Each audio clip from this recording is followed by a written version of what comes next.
Bom, ela fala o seguinte, que as condições para migração de uma categoria de risco agora não considera somente a pontuação 10, mas além da pontuação 10, que é uma condição de anomalia necessária a ser corrigida, também o não envio da declaração de condição de estabilidade, a categoria de risco sobe para alto, o envio da declaração de não estabilidade, fator de segurança não atingido e barragens em níveis de emergência 1, 2 e 3. Se vocês entrarem lá no SIGBM público, vocês vão ver que muitas barragens que estão em nível passaram hoje a ter categoria de risco alto e DPA.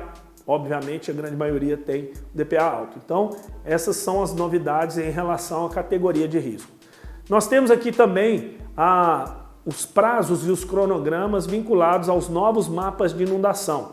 Então, para DPA alto, as empresas terão até dia 31 de dezembro para elaborar os seus mapas de inundação, 28 de fevereiro de 2021 para DPA médio e 30 de abril de 2021 para DPA baixo. Qual a necessidade de implementação desse cronograma? Como essa resolução ela trouxe algumas obrigatoriedades, algumas mudanças na portaria, principalmente vinculadas à elaboração desses mapas de inundação, então é importante que se tenha aí um prazo para que se estabeleça a adequação a essas mudanças. Então, as empresas vão ter que correr quanto tempo aí, nós já estamos em maio, né? E, principalmente as de DPA alta aí para dezembro desse ano.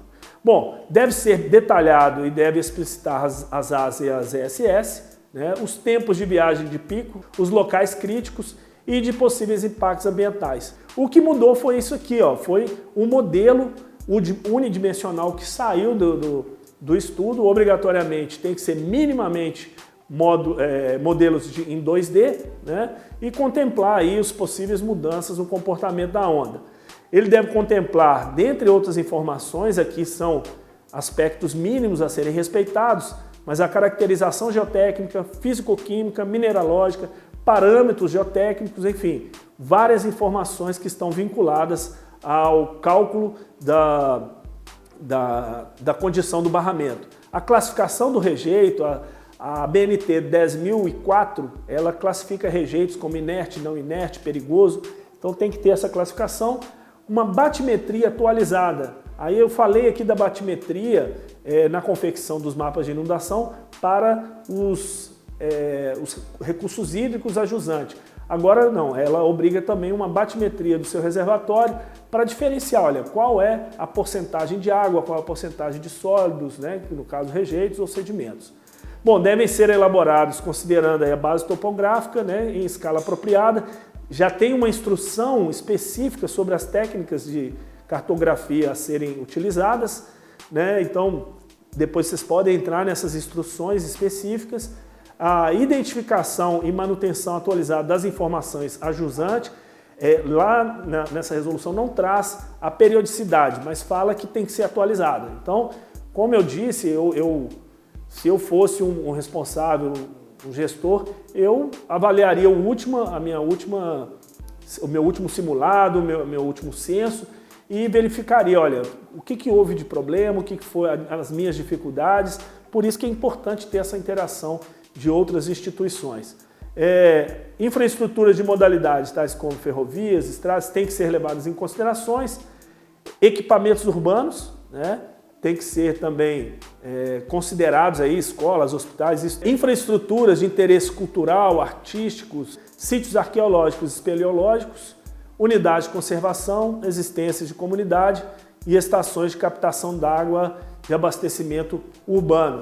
A gente vê que o rompimento de barragens não só causa um problema de perdas de vida, mas também questões ambientais e de abastecimento de água que é diretamente associado à saúde do ser humano. Deve refletir o cenário atual, obviamente que deve se considerar a cota, minimamente a cota atual e licenciada. Algumas empresas, já citei, que ela acaba adotando a cota final de projeto e as barragens que necessitam de PRBM devem conter sistemas de acionamento sirene fora das AS com acionamento manual e remoto.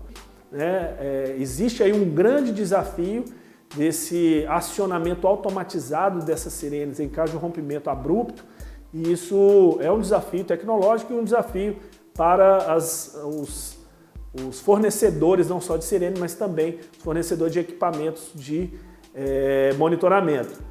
A gente entende que existe dificuldade, mas assim como tinha dificuldade na implementação dos vídeos monitoramentos em tempo real, a gente vê que há possibilidade, mesmo que com grandes desafios, podem ser superados. Bom, para as barragens de mineração com DPA alto e existente população ajusante pontuação 10, é obrigado um sistema de monitoramento automatizado de instrumentação e adequado à complexidade da estrutura. Quanto mais complexa, mais instrumentalizada e automatizada deve ser essa estrutura, com acompanhamento em tempo real e período integral. Então, você ter ali, para essas condições, a sala de vídeo monitoramento e que vão ser definidos, obviamente, pelo projetista.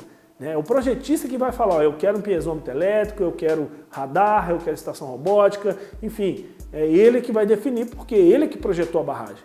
Eu lembro em uma ocasião que eu participei de um seminário que um dado auditor queria que toda barragem tivesse inclinômetro. Eu falei, olha, quem tem que definir isso é o projetista, não é resolução que vai determinar aquele tipo de instrumento. Eu até brinquei com uma pessoa do lado e falei, eu acho que ele é vendedor de inclinômetro.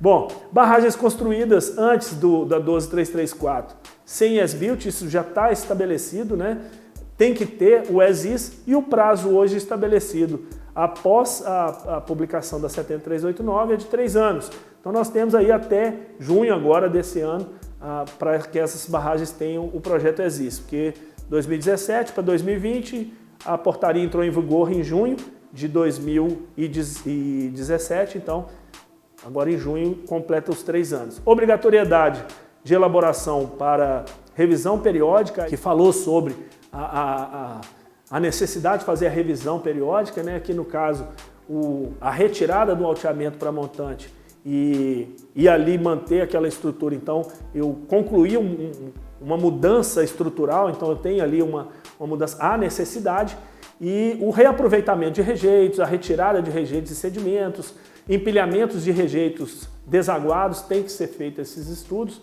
e o inadimplemento a essa resolução, a esse item, obrigatoriamente terá a sanção de interdição da estrutura.